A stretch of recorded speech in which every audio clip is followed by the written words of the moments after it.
right, it's morning huddle time. Good morning. No, I'm not saying it works. I wish you I'm just saying it Godspeed. happens. Godspeed with all of that. I think that's really, really nice. I'm not sure what kind of success you're going to have with that today, because the world, my friend, has changed. Right. Latin American construction workers, they have different needs. They have completely different needs. These awards have a huge criteria that you have to fill out, and they usually have a community service or community relations portion. Makes them, the most productive with a high performance value. And sometimes it's 11 o'clock at night.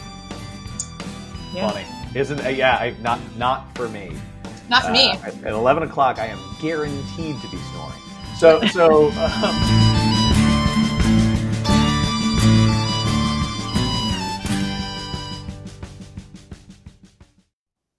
It's morning huddle time. Welcome. Chad Prinky here with Seth Farger standing in for my very good friend Stacy Holzinger, who's in London. Seth, thank you so much for joining us.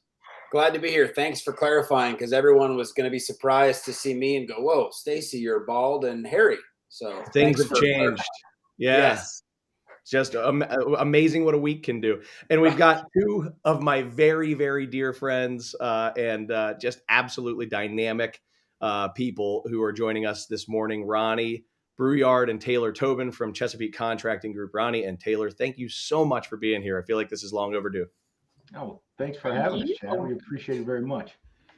Yeah, it's great to see you.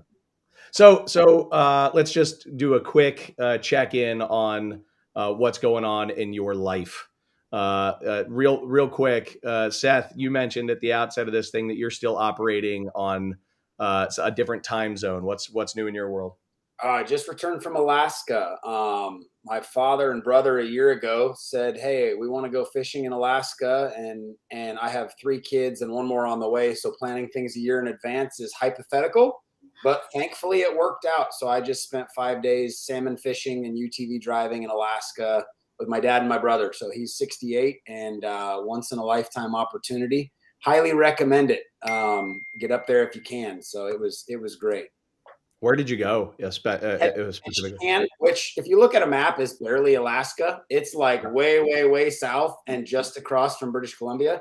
So it's not as like way up there, but I mean, from the moment I landed, it is Alaska through and through. Mountainous, just peaks covered in trees.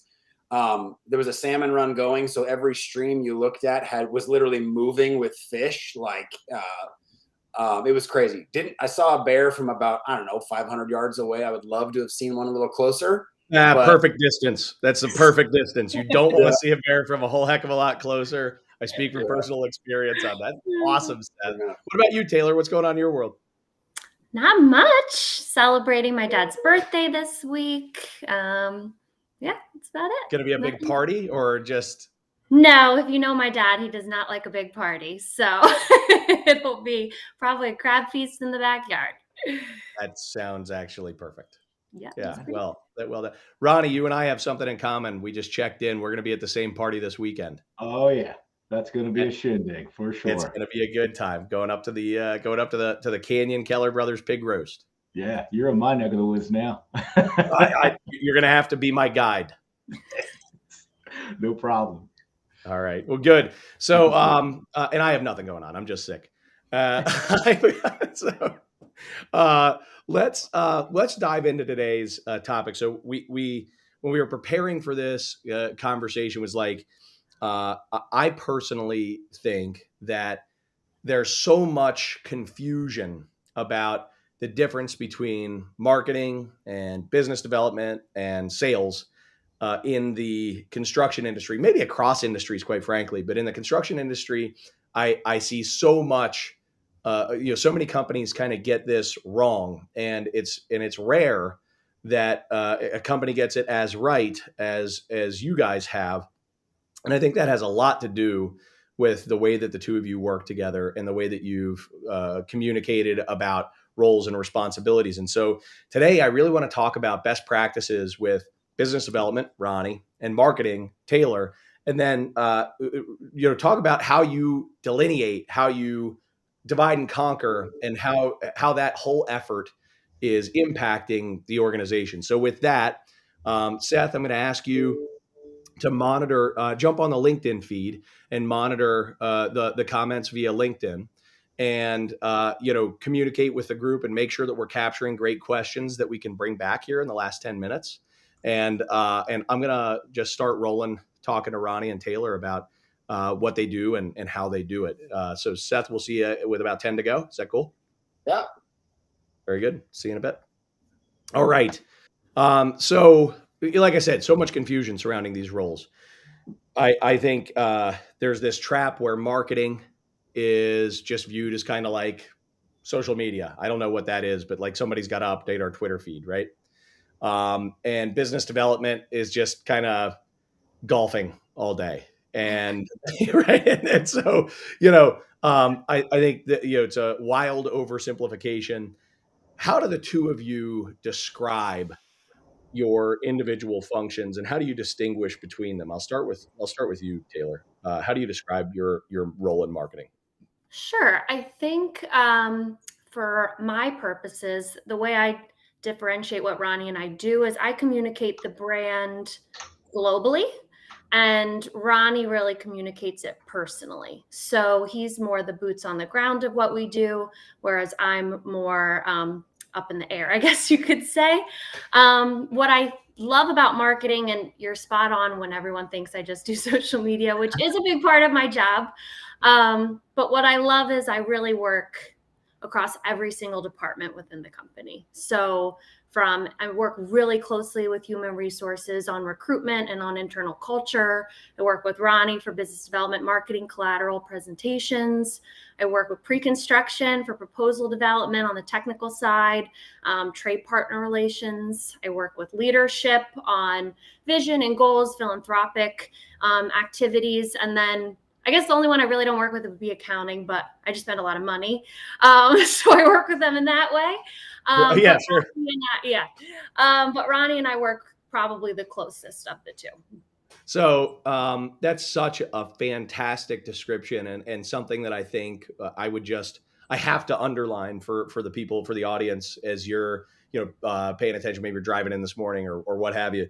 One of the things that I really want to amplify is that Taylor said is working across every department in the organization, and doing so kind of in connection with as you understand the broader organizational goals.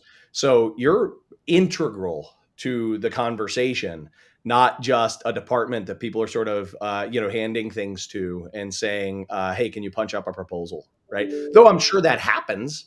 There's an aspect of this that's really strategic, where you are working across and connecting with every department. I think that's fantastic, and I bet you the percentage of marketing people out there who are getting that kind of engagement from the rest of their company is probably small. They're probably marketing people watching this right now, like record, send to boss, like immediately. I would be. So I know just the feeling. Okay, so Ronnie, describe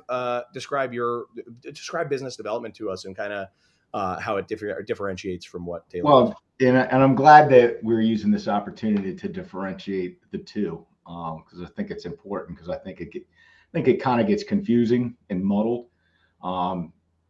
First of all, I'm tremendously blessed to have a wing person like Taylor. It's a great dynamic.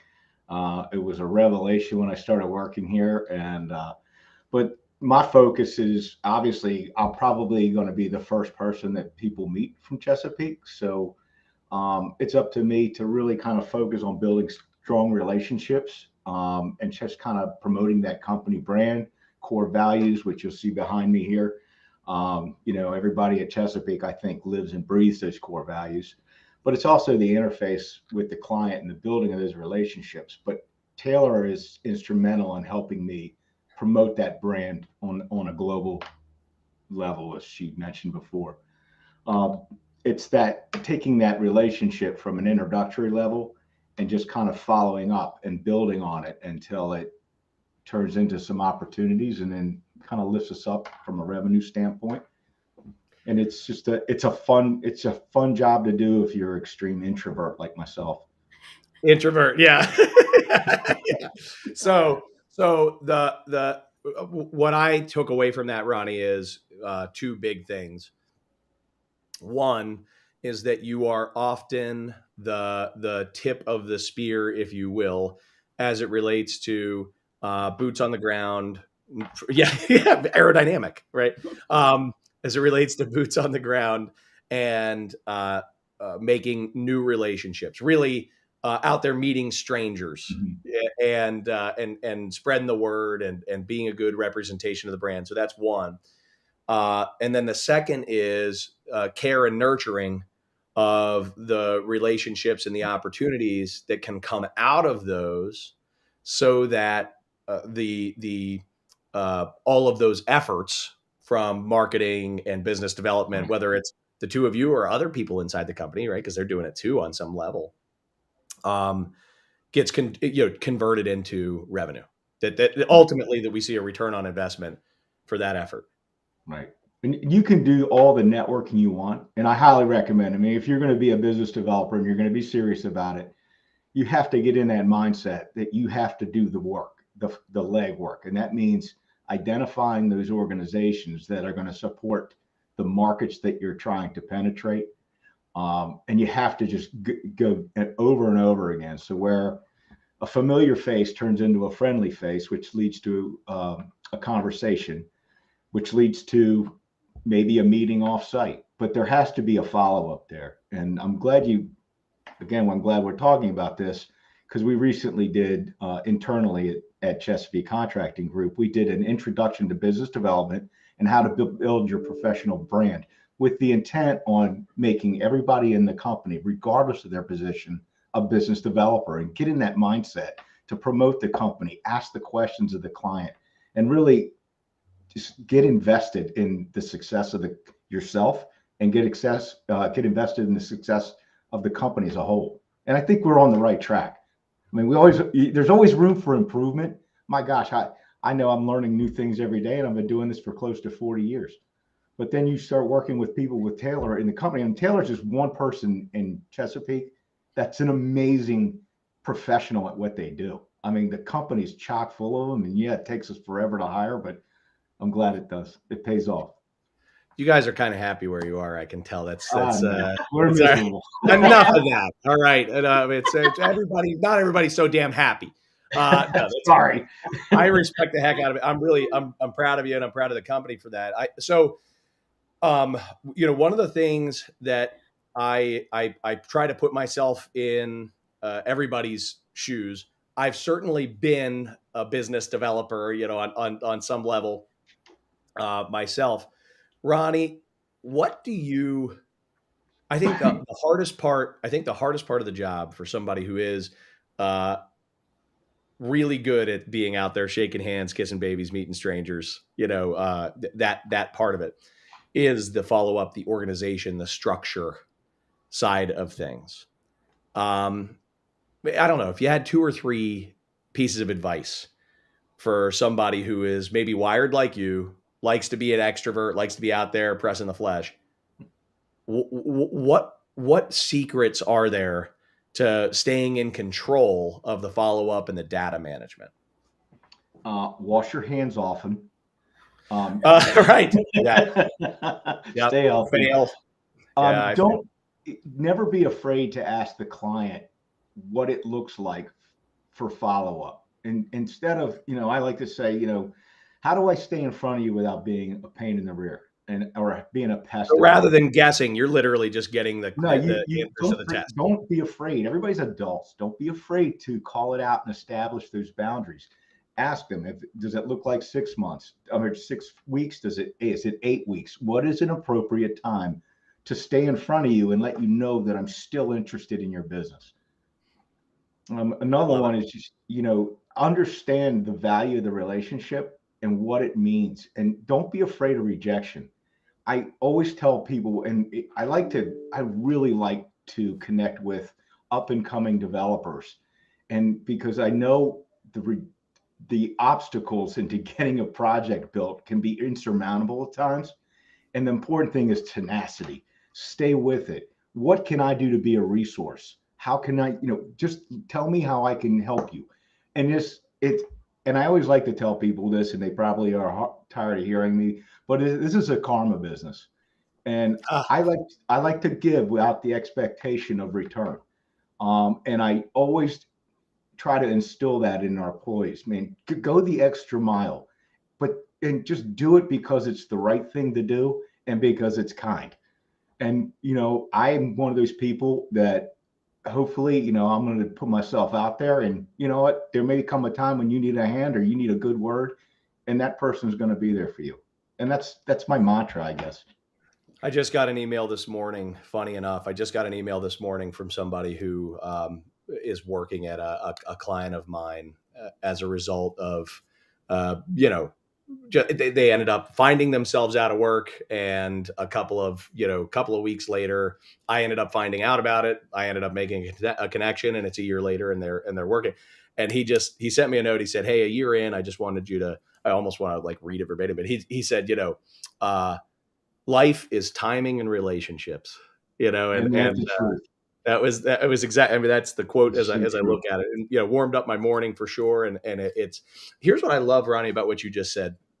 That I totally expected you to give me some like really technical BD style, like pro BD style answer where you were like, set aside 2 hours a week to do X, write this number of emails a week, and then send out handwritten notes to this number.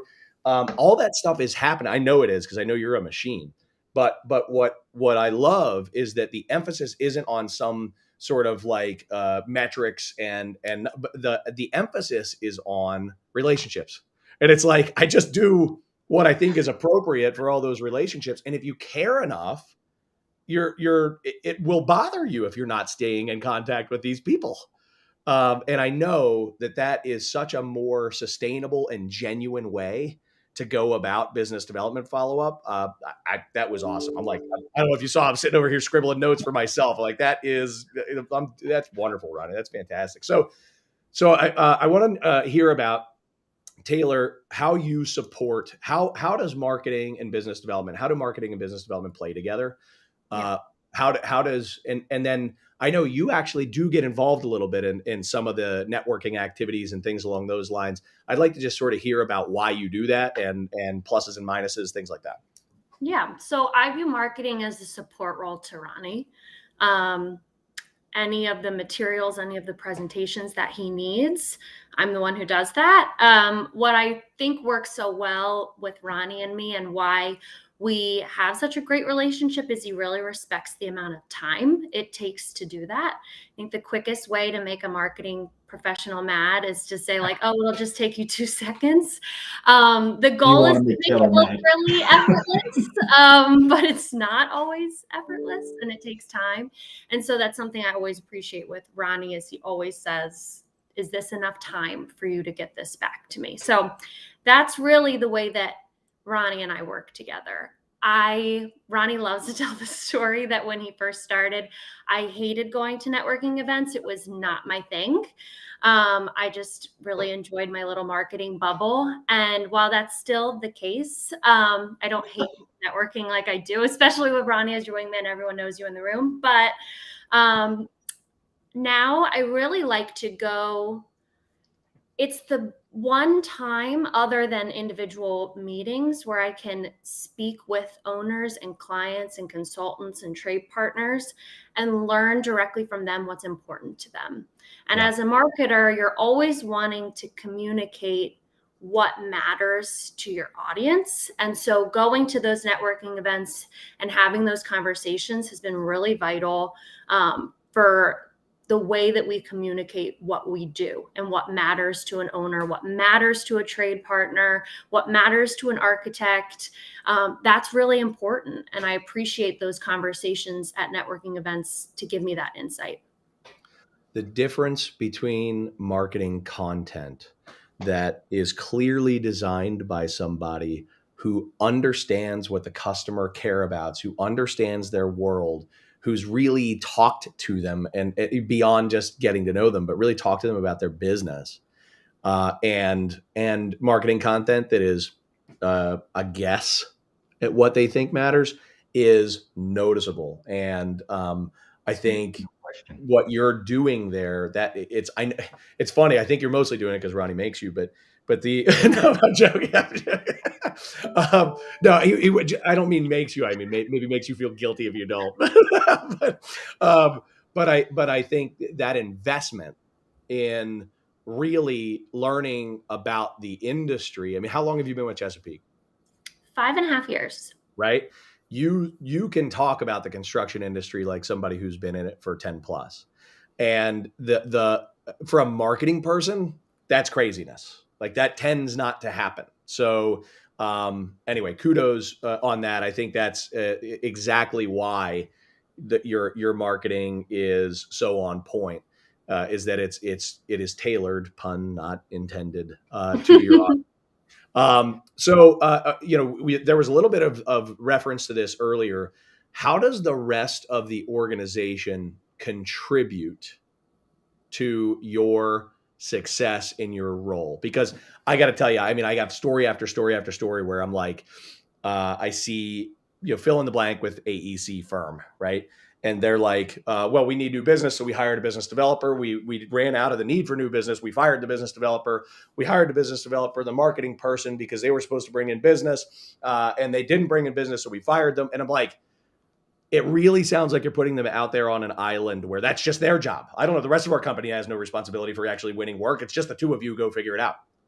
I know that's not how it works at Chesapeake, but I'm interested in how it feels to each of you. What is it like? How does the rest of the organization support your success in your roles?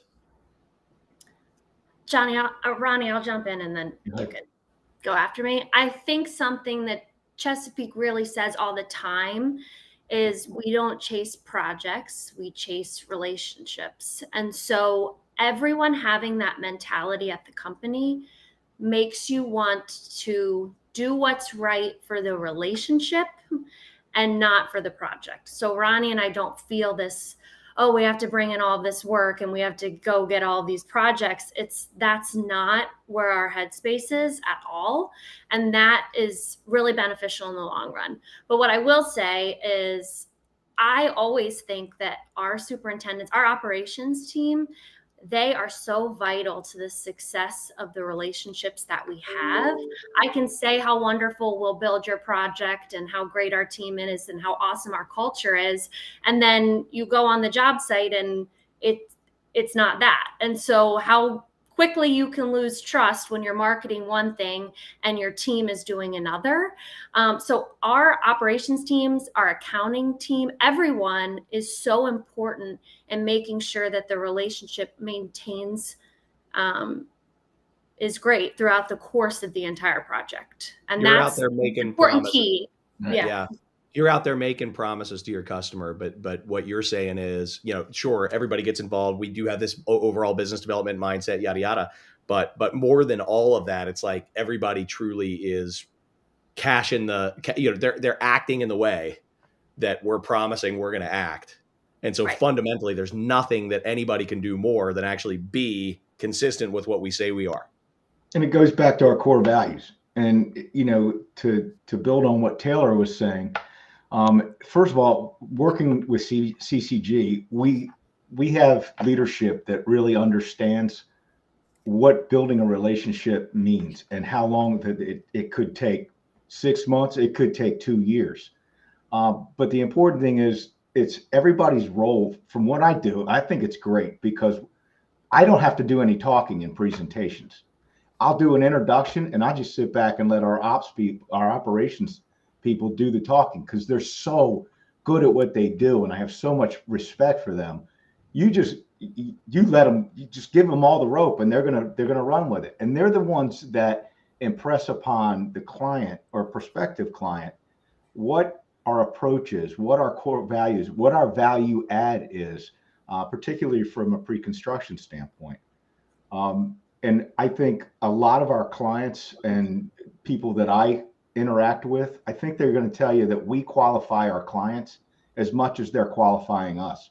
I mean, look, everybody on this broadcast is probably crazy busy right now, and they understand that human capital is the most critical thing in our workplace today, in our industry. I don't know so much from other industries. I know in the construction industry, not just people, but the right people that are going to fit into your company culture, are going to understand and live those core values. I mean, that's kind of what it's all about for me.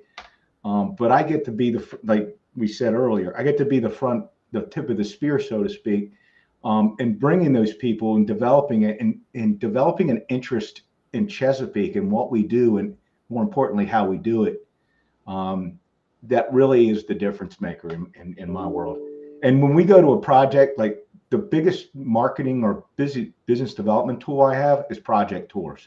We go on a project tour, we give the team the heads up. You go on there, it's crazy. It's how workmanship, like the quality, the safety, everything is tight, and there's a pride of ownership there and a pride of workmanship that transcends, and it just it's an awesome thing to see. So it's an awesome thing to be a part of. I wish we had more time. So Seth has been engaging with the audience, and I'm sure has some comments and questions and things to bring to the surface. Before he does that, I just want to summarize two key thoughts that I'm having coming away from this. One is, obviously, there's a mutual respect and a chemistry between the two people who are the front lines in the go get and the create a new opportunity side of your organization, and that's key.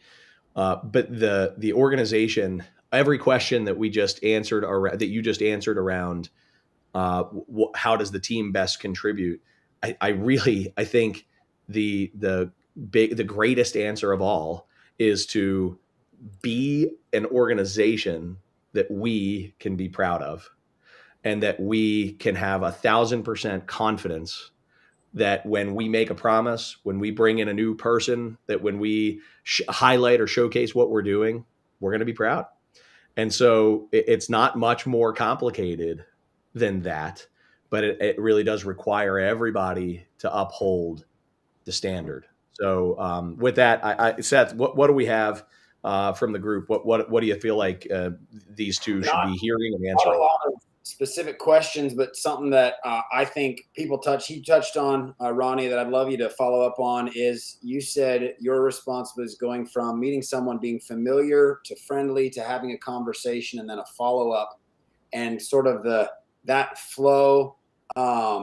Give some practical advice to business development managers or BD folks that handling the rejection, the things that come in that whole process from being familiar, because it's easy to get hung up on or to get discouraged and just, I'm not calling back. And someone rightly pointed out that timing is everything, and don't count a no as no for good. It might just not be the right time. So anything that you can practically give to people along those lines. So I guess the most important thing is, from my perspective and that of Chesapeake's, is that it's about a fit. And a lot of people, that's an easy word, but it's the most important word.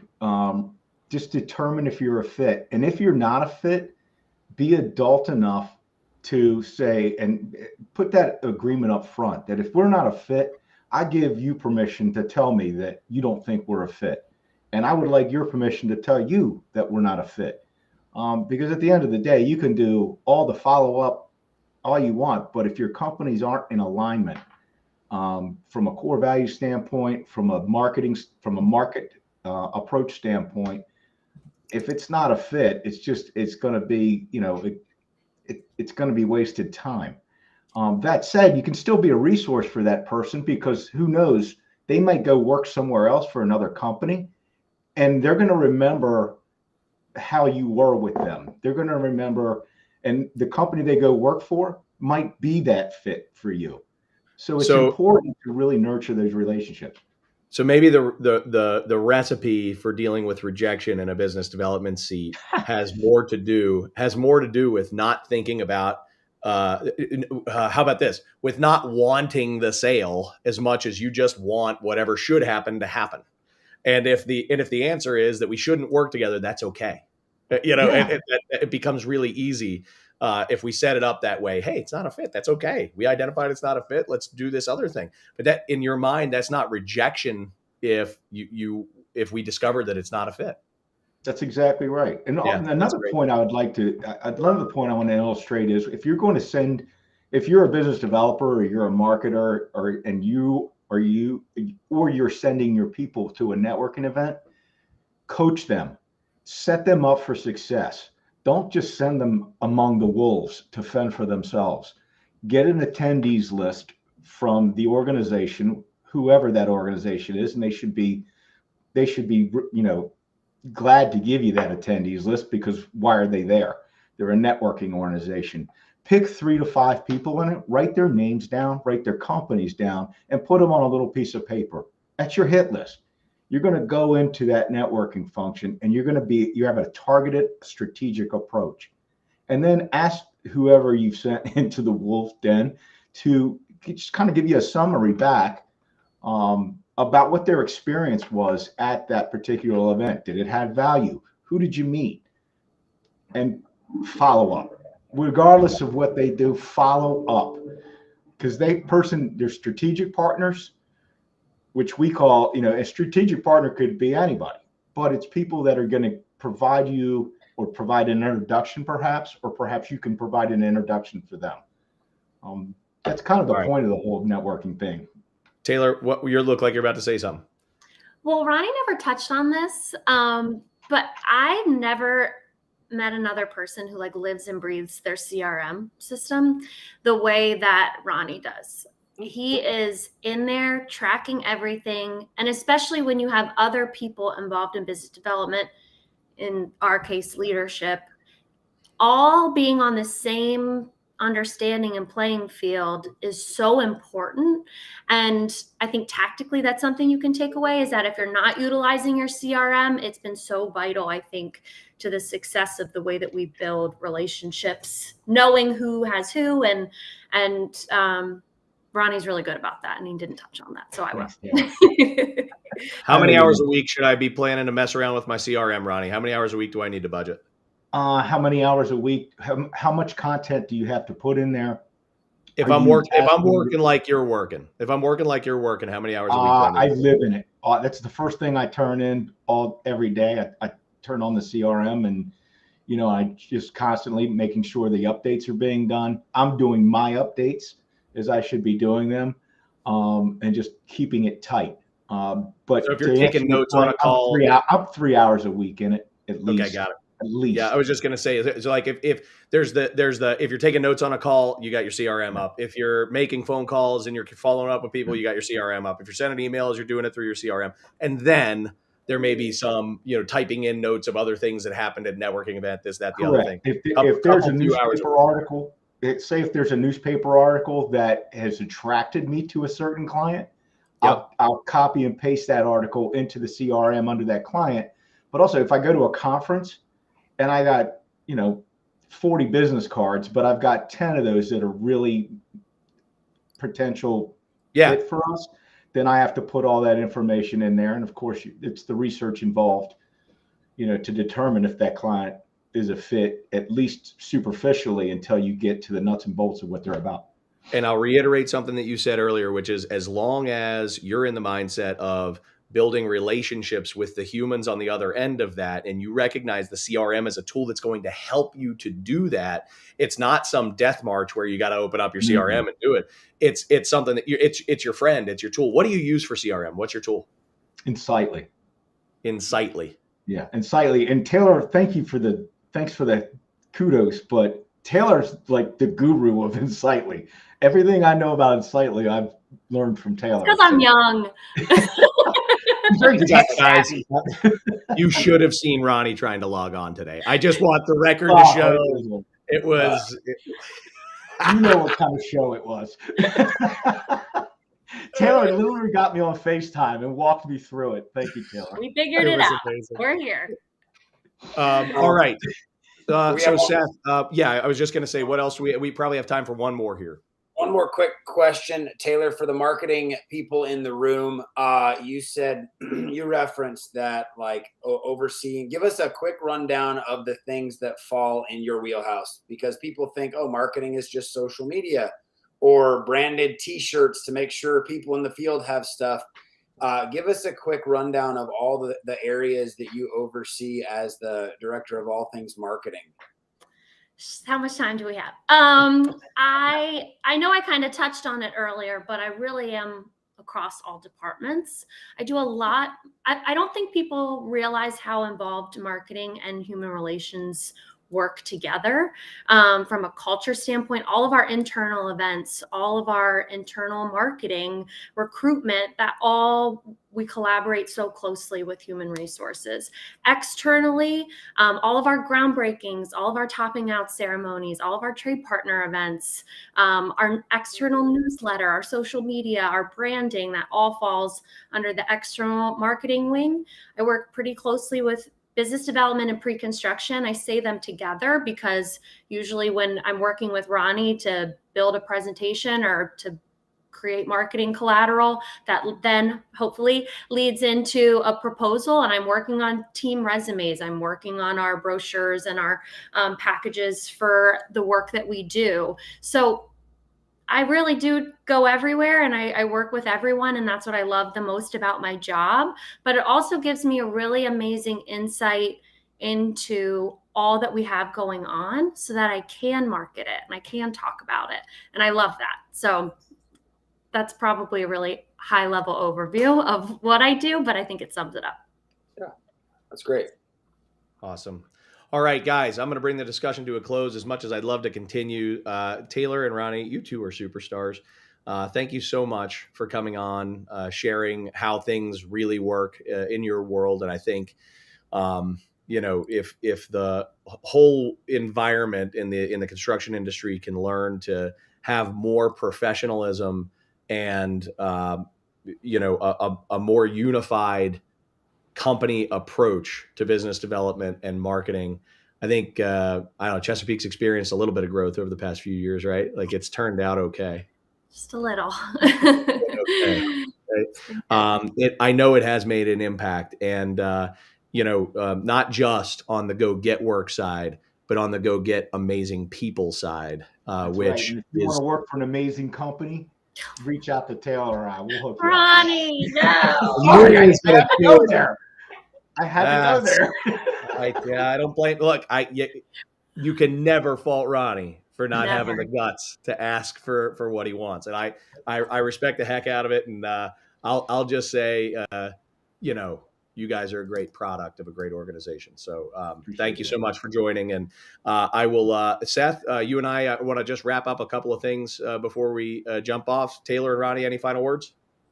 No, thank you. Thank you so much for having us on. Give us this platform, Chad. Seth, it was a pleasure to meet you. Likewise. Taylor, we'll meet for beers later today. And then we just Totally. At the end of the day, he is a business developer. You knew it was coming. You knew it was coming. All right, guys. Thank you. Thank you. Thanks. Take care. Yep. Seth, thank you so much. You did a fantastic job today. I think, engaging with the group on LinkedIn. I think I even saw that Stacy was on the LinkedIn chat from Jolly Old England. Stacy, we miss you, but thank you so much for teeing us up with Seth. I just wanted to say a brief word. Seth, if you would tell us, 30 seconds about your business. So yeah, my business is essentially marketing for construction companies. I've branded as Construction Video Pros, though I'll kind of do everything from web design to social media management. But content is my specialty, the storytelling, photography, videography. Far too many companies, a lot of what Taylor discussed is in recruitment, sharing the company story, the branding. And so using video and great imagery to share a company's story. And that's used for internal videos to help train their people and showcase, external videos to recruit, tell people stories. Why do you like to work here? What do we do different? And then also build authority. The worst 4 words you can hear from someone that looks at your company is, I had no idea. Meaning, right, when they finally saw who you are and what you do, like, wow, I thought you were just a paving I didn't know you did contractor. that. I didn't know you did that. Goodness, because that means their perception is wrong. And I guess I'd say I'm in the business of perception management, and I want to help make sure that people get the right perception of your company, other companies. I know that you and Stacy work hand in hand together on some projects where, you know, Stacy is the guide and consultant for her client on their overall marketing strategy, and just speaks incredibly highly of your ability when it comes to understanding how to do the storytelling aspect. So I just wanted a moment for you to tell that story because I think it's something that our audience ought to be aware of. Next week, guys, we are going to be on again live on the 27th, 9 a.m. Eastern, where we're going to have Mike Wisniewski, who is the CEO of Materials Exchange, which is a raw materials digital marketplace. And we're going to be talking about the Amazonification of the, you know, building materials and perhaps beyond in the building industry. I can't wait to get into it with Mike. He's got some big ideas, and I look forward to some spirited argument and discussion between you know, he and myself and also our audience. So please join us. And then finally, as always, if anybody that you know or you are trying to create positive change in the building industry and you have a story to share, the Morning Huddle is a platform. So please be in touch with us. We're full for this season, but we are building you know, our game plan for the winter, which will be season 4, and look forward to having people you know, wonderful new introductions. So please pass those along. Seth, thanks again. Have a great one. Any final words? Oh, this was good. Thanks for the opportunity. Thanks to everyone for tuning in. I think the format's great. It's quick, it's short, it's in the morning, and tons of value for people in a myriad of roles and industries. We hope. All right. Thanks, Seth. Have a great one. Thanks, audience. Appreciate it. See you next week.